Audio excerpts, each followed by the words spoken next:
Hi everyone, and welcome to our first screencast on ancient Greece.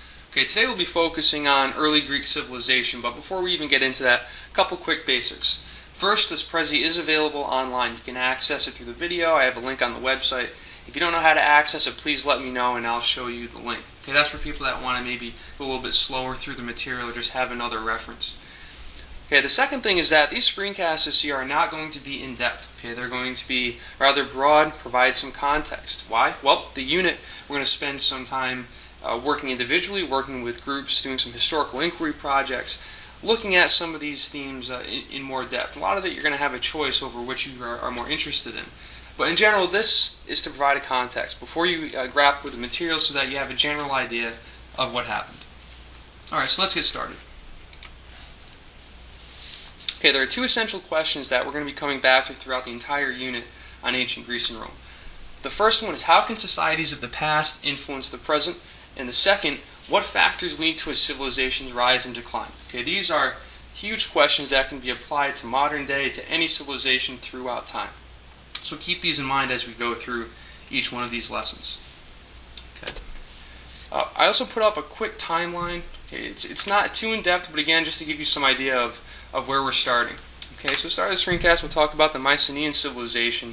That goes all the way back to 1350 BC. I will also mention the Dark Age of ancient Greece. Don't confuse that with the Dark Ages of Europe, but this was about 1100 BC, and then the next screencast, when we turn to the height of classical Greece, that jumps ahead to about 500 BC. So again, about an 800-year time frame here that we're dealing with. Okay, and we'll come back to that timeline a little bit later in other screencasts. Okay, so let's go back to that. Alright, so a couple of the main ideas. First one, Homer's epic poems provide the foundation for classical Greek education. Okay, we're not going to go into too much depth on his poems, but we will mention that and talk briefly about what they were. The other main idea is that the city-states of Athens and Sparta, they were the most influential of ancient Greece. They had very different societies, and we'll take a look at the different forms of government that each one of them had. Okay, Mycenae was the first Greek state that was ruled by powerful monarchs. This is going all the way back to over 1300 BC.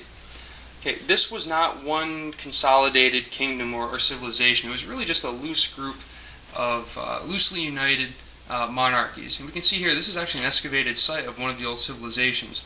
They're usually high up on a hill and heavily fortified by walls, which you can see here along the bottom of the image.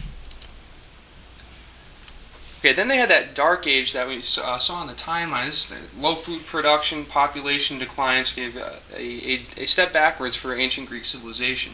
But towards the end of that, a very influential Greek named Homer wrote two epic poems, one the Iliad, the other the Odyssey, which were based upon the Trojan Wars. Trojan Wars did happen.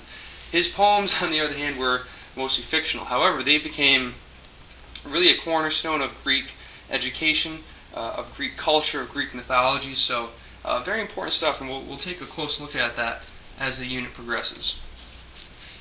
Okay, by 750 BC, the city-state, or the polis, had become the focus of Greek life. There people would meet for political, social, and religious activities.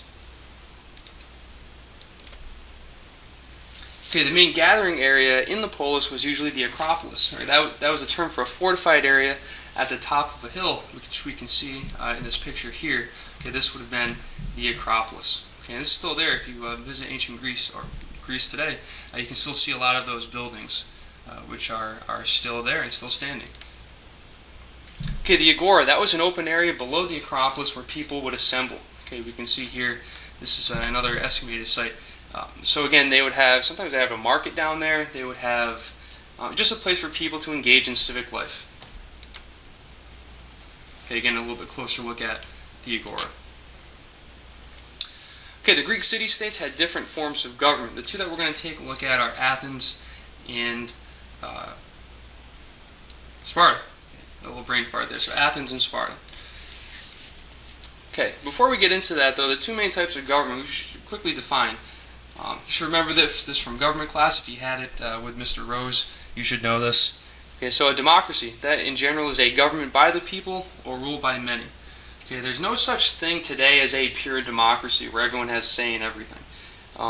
But the main point is that people have power, or popular sovereignty, as it's called in political science. Okay, an oligarchy, on the other hand, is a rule of a few. Okay, power is concentrated into one or a few particular individuals or groups, and they have most power and control over the nation. Okay, Sparta. Okay, that was a military state. All men in Sparta joined the military. Okay, and all of them stayed in the military until they were 60.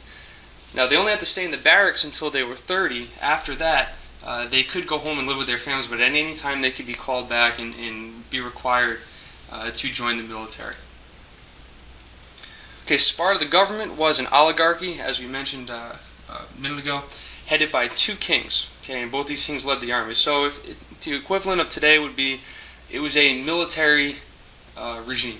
Okay, the military was in charge and ran Spartan Society. Okay, ephors were elected annually, and they were in charge of education and the conduct of Spartan citizens. So they were more concerned with social life than the military aspects of life.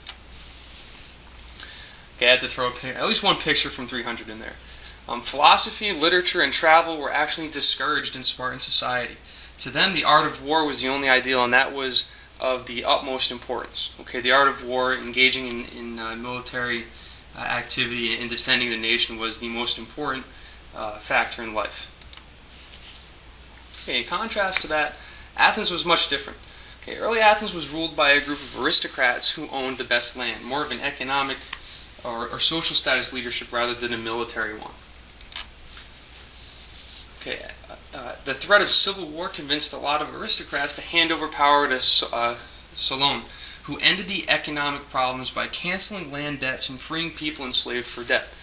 As you can imagine, that was a very popular reform. People that were in a lot of debt were free of it. A lot of them got out of jail. But did it solve all the problems in Athens? Of course not even close.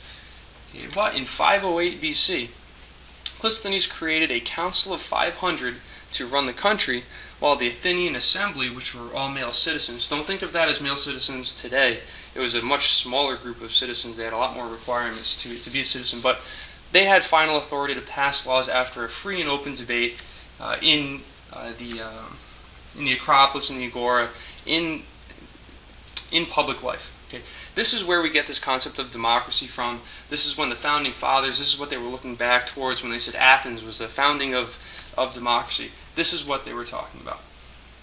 Okay, so that was pretty quick, but again, a quick overview of early Greece. If you have any questions, please let me know, and thanks for watching.